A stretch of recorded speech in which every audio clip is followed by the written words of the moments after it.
नमस्कार दोस्तों, आइए जानते राजस्थान की बड़ी खबरें। पहली खबर, राजस्थान सरकार दिसंबर में दे सकती है बड़ी राशि की दूसरी किश्त। जश्न के माहौल में अगले महीने किसानों को किसान सम्मान निधि की बड़ी राशि की दूसरी किश्त मिलने की संभावना है। इसकी तैयारी शुरू कर दी गई है। जिला परिषद स्तर पर इसकी तैयारी को लेकर बैठक हो चुकी है। जिला परिषद COP बिश्नोई की अध्यक्षता में कार्यक्रम की तैयारियां की जा रही है। इसके दृष्टिगत 13 दिसंबर को जंक्शन में जिला परिषद कार्यालय के पीछे सामुदायिक भवन में किसान सम्मेलन संभावित है। इस कार्यक्रम में ऑनलाइन तरीके से किसानों के खातों में राजस्थान सरकार की ओर से बढ़ाई गई राशि की दूसरी किश्तें किसानों के खातों में जमा करवाई जाएगी।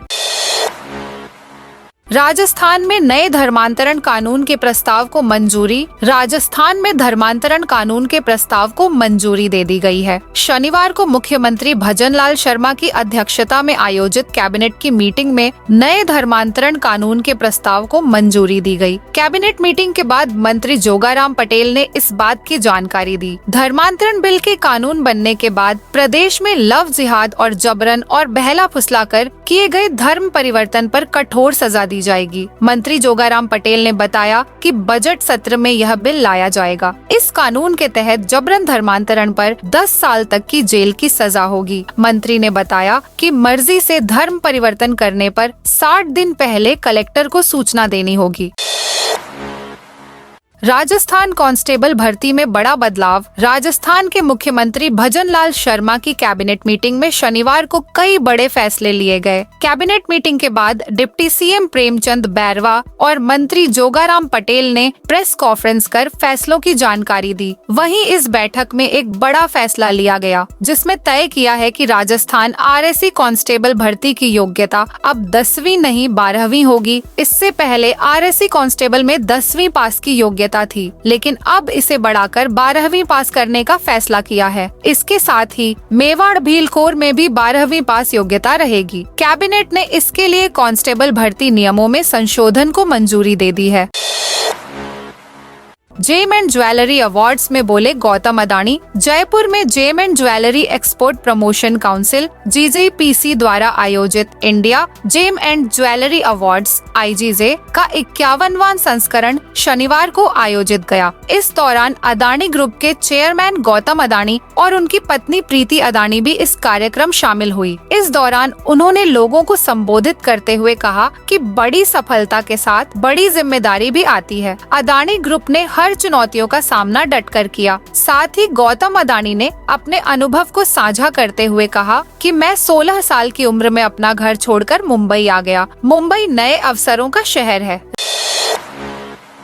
राजस्थान CM भजनलाल शर्मा की कैबिनेट मीटिंग में बड़ा ऐलान। राजस्थान के मुख्यमंत्री भजनलाल शर्मा की कैबिनेट मीटिंग में शनिवार को कई बड़े फैसले लिए गए। कैबिनेट मीटिंग के बाद डिप्टी CM प्रेमचंद बैरवा और मंत्री जोगाराम पटेल ने प्रेस कॉन्फ्रेंस कर फैसलों की जानकारी दी। मंत्री पटेल ने कहा कि आज की बैठक में इतने बड़े फैसले लिए गए जिसकी कल्पना राजस्थान के आम आवाम ने नहीं की होगी। डिप्टी CM प्रेमचंद बैरवा ने बताया कि मुख्यमंत्री भजनलाल शर्मा की अध्यक्षता में आयोजित कैबिनेट बैठक में शनिवार को 9 नीतियों को मंजूरी दी गई। राजस्थान सरकार की शनिवार को हुई कैबिनेट मीटिंग में सबसे बड़ा फैसला भरतपुर और बीकानेर को लेकर हुआ है। इन दोनों शहरों को विकास प्राधिकरण घोषित किया गया है। विकास प्राधिकरण घोषित होने के साथ ही इन दोनों जिलों में अब विकास की रफ्तार तेज होगी।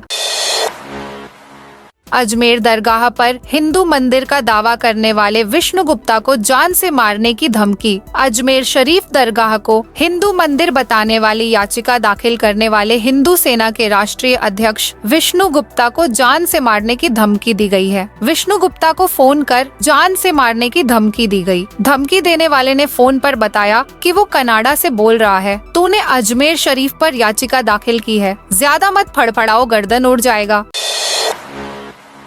लॉरेंस बिश्नोई के 3 गुर्गे गिरफ्तार। राजस्थान में लॉरेंस गैंग के खिलाफ बड़े एक्शन की खबर सामने आई है। इस मामले में जयपुर के संजय सर्किल थाना पुलिस की कार्रवाई जारी है। गुजरात, दिल्ली और हरियाणा में जयपुर पुलिस ने छापा मारकर बदमाशों को पकड़ा है। इस दौरान लॉरेंस के 3 गुर्गे और गिरफ्तार किए गए हैं। पुलिस द्वारा गिरफ्तार किए गए लॉरेंस के इन गुर्गों के एक लेडी डॉन का नाम भी शामिल है। इस कार्रवाई के दौरान सीमा उर्फ रेणु, हरण, सचिन की गिरफ्तारी हुई है। शो हरिओम सिंह के नेतृत्व में इस कार्रवाई को अंजाम दिया गया।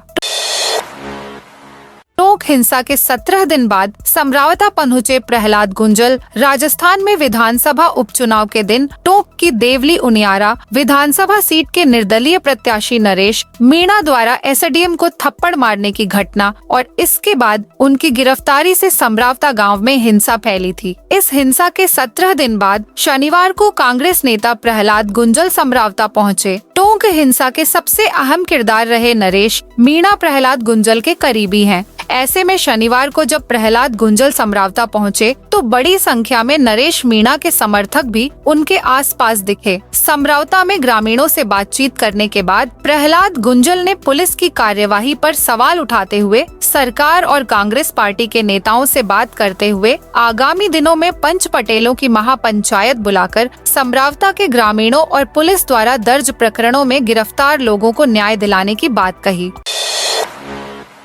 उपचुनाव में मिली हार के बाद अब एकजुट दिख रही कांग्रेस राजस्थान उपचुनाव में बिखरी बिखरी दिखाई दी। राजस्थान कांग्रेस अब नेता प्रतिपक्ष टीकाराम जूली के जन्मदिन के मौके पर एकजुट नजर आई। अलवर में जन्मदिन के मौके पर आयोजित कार्यक्रम में राजस्थान भर के कांग्रेस नेताओं ने शिरकत की। मंच पर नेताओं के बीच गर्मजोशी भी दिखाई दी और आने वाले दिनों में निकाय और पंचायत चुनाव के लिए एकजुटता के साथ लड़ने का भी आह्वान सुनाई दिया। 12 में 1 लाख पड़े काटने के विरोध में उतरी शाहबाद घाटी संरक्षण संघर्ष समिति। राजस्थान में 12 जिले के शाहबाद में ग्रीनको एनर्जी प्राइवेट लिमिटेड का पावर प्लांट लगने जा रहा है, जिसको लेकर जिले के शाहबाद क्षेत्र में संरक्षित जगल के 1,19,759 पेड़ों को काटने की केंद्र सरकार ने अनुमति जारी कर दी है, जिसको लेकर झालावाड़ 12 के सांसद दुष्यंत सिंह और अटरू 12 के विधायक राधेश्याम बैरवा, अंता मांगरोल के विधायक कंवर लाल मीणा, किशनगंज शाहबाद विधानसभा डॉ ललित मीणा ने शाहबाद संरक्षित वन अभयारण्य क्षेत्र में काटे जाने वाले पेड़ों की कटाई पर आपत्ति जताई है। वहीं इसके लिए शाहबाद घाटी संरक्षण संघर्ष समिति 12 ने 4 जन प्रतिनिधियों ने पत्र लिखकर पेड़ काटने का विरोध किया है। अजमेर दरगाह मुद्दे पर राजस्थान सरकार का बयान। अजमेर शरीफ दरगाह में शिव मंदिर होने का दावा करने वाले मुकदमे के बीच राजस्थान सरकार ने चुप्पी तोड़ी है। राजस्थान सरकार में गृह राज्य मंत्री जवाहर सिंह बेडम ने कहा कि चूंकि अब मामला अदालत में है, ऐसे में राज्य सरकार अदालत के फैसले का पालन करेगी। कांग्रेस ने हमेशा तुष्टीकरण की राजनीति करके लोगों को बांटने का काम किया है। हमारा मकसद सांस्कृतिक पहचान को संरक्षित करना है। याचिका पर अदालत जो भी फैसला देगी, राज्य सरकार उसका पालन करेगी। उदयपुर में आईटी रेड, 100 करोड़ की संपत्ति और 22 किलोग्राम सोना। आयकर विभाग की टीमों की ओर से शहर के एक ट्रांसपोर्ट कारोबारी के ठिकानों पर गुरुवार को शुरू हुई कार्रवाई शुक्रवार देर रात तक जारी रही। इस दौरान कारोबारी के ठिकानों से आयकर विभाग की टीमों को करोड़ों की नकदी, सोना और आय के दस्तावेज बरामद की। हालांकि कार्रवाई पूरी नहीं होने से विभाग की ओर से कोई अधिकृत आंकड़े जारी नहीं किए गए। इस दिन से 247 कृषि मंडियां बंद रहेगी। राजस्थान में कृषि मंडी कारोबार ठप होगा। 1 से 4 दिसंबर तक राज्य की कृषि मंडियां बंद रहेगी। बंद में दाल, आटा, चावल, तेल मिल, मसाला उद्योग भी शामिल है। प्रदेश की सभी 247 मंडियां बंद रहेंगी। राजस्थान खाद्य पदार्थ व्यापार संघ ने बंद का आह्वान किया। संघ के अध्यक्ष बाबूलाल गुप्ता ने मीडिया से कहा कि 4 दिन की हड़ताल के बाद 4 दिसंबर को पुनः आम सभा में अगला फैसला होगा। बता दें, व्यापार संघ कृषक कल्याण फीस 1 दिसंबर से 1% करने, राज्य के बाहर से आने वाले माल पर मंडी से इसकी वसूली, नई मिलों की तर्ज पर पुरानी मिलों में रिप्स छूट नहीं देने का कारोबारी विरोध कर रहे हैं। श्री सांवलिया जी में 2 महीने बाद खुला भंडार। श्री सांवलिया जी मंदिर में शनिवार को भंडार खोला गया। भंडार से निकली राशि की काउंटिंग की गई। पहले दिन 11,34,75,000 रुपयों की गिनती हुई है। रविवार को अमावस्या होने के कारण गिनती अब सोमवार को की जाएगी। बता दें कि इस बार 2 महीने बाद भंडार खोला गया है। दीपावली से एक दिन पहले चतुर्दशी होने के कारण भंडार नहीं खोला गया था। फिलहाल काउंटिंग और सोने चांदी का तौल बाकी है। सीएम भजनलाल शर्मा ने बुलाई आज कैबिनेट की बैठक। राजस्थान विधानसभा उपचुनाव के बाद आज सीएम भजनलाल शर्मा ने कैबिनेट की बैठक बुलाई है। बैठक का आधिकारिक एजेंडा जारी नहीं किया है, लेकिन माना जा रहा है कि इसमें अहम फैसले लिए जा सकते हैं, जिनमें उद्योग, खान, पर्यटन और ऊर्जा नीति पर मुहर लगने की संभावना है। इसके अलावा राइजिंग राजस्थान समिट की तैयारी पर चर्चा और सरकार की पहली वर्षगांठ से जुड़े आयोजनों को लेकर रणनीति पर भी बात होगी। उदयपुर से जयपुर के लिए 1 दिसंबर से नई बस। राजस्थान पथ परिवहन निगम की ओर से 1 दिसंबर जयपुर उदयपुर के बीच नई बस शुरू की जा रही है। यह उदयपुर डिपो से दोपहर 1:30 पर रवाना होकर रात 8:30 पर जयपुर पहुंचेगी। सफर में करीब 8 घंटे का समय लगेगा। बस छोटे स्टेशनों पर नहीं रुकते हुए अधिकतर शहरों के बाईपास से निकलेगी, जिससे यात्रियों का समय बचेगा। 1 दिसंबर को उदयपुर आगार की ओर से 3x2 सीटर की एक बस दोपहर करीब 1:30 पर उदयपुर से रवाना होगी। कई स्थानों पर मुख्य बस स्टैंड 2 से 5 किलोमीटर तक अंदर है। जब बस शहर के बाहर से ही सवारी उतारेगी और बिठाएगी तो इतने किमी का अंतर कम हो जाएगा। ऐसे में टिकट की लागत में भी कमी आएगी। 4 स्थानों पर तैनात रहेंगे पिंक बस महिला शौचालय। बीकानेर शहर के व्यस्ततम बाजारों और भीड़भाड़ वाले स्थानों पर महिलाओं के लिए शौचालय की असुविधा न हो, इसको लेकर नगर निगम की ओर से 4 सखी स्वच्छता गृह तैयार करवाई गई है। मंगलवार को 2 बसों के लोकार्पण के बाद बुधवार को 2 और पिंक बसें नगर निगम परिसर पहुंची। इन 4 पिंक बसों को शहर के प्रमुख 4 स्थानों पर तैनात की जाएंगी, जहां महिलाएं इनका उपयोग कर सकेंगी। निगम की ओर से इन बसों के संचालन के लिए जरूरी सुविधाओं की तैयारियां प्रारंभ कर दी गई हैं। सीएम का गृह जिला भरतपुर और बीकानेर में बनेगा विकास प्राधिकरण। सीएम भजनलाल शर्मा की अध्यक्षता में शनिवार 30 नवंबर को राजस्थान सरकार की कैबिनेट बैठक में लिए गए अहम फैसले की जानकारी देते हुए उप मुख्यमंत्री डॉ प्रेमचंद बैरवा ने बताया कि कैबिनेट ने भरतपुर और बीकानेर में विकास प्राधिकरणों के गठन के प्रस्ताव को मंजूरी प्रदान की है। राजस्थान में इस दिन से पलट सकता है मौसम। मौसम विज्ञानियों का मानना है कि 3 से 4 दिसंबर से राजस्थान मौसम में कुछ बदलाव आएगा। प्रदेश में उत्तरी हवा चलनी शुरू हो सकती है। इससे राजस्थान के तापमान में गिरावट होगी। तापमान 5 डिग्री सेल्सियस तक आने की संभावना है। तापमान में आने वाली इस गिरावट से कड़ाके की ठंड का आगाज हो सकता है। राजस्थान में 1, 2, 3, 4 दिसंबर को मौसम कैसा रहेगा? वैसे मौसम विभाग का प्रेडिक्शन है कि दिसंबर के इन 4 दिन मौसम शुष्क रह सकता है।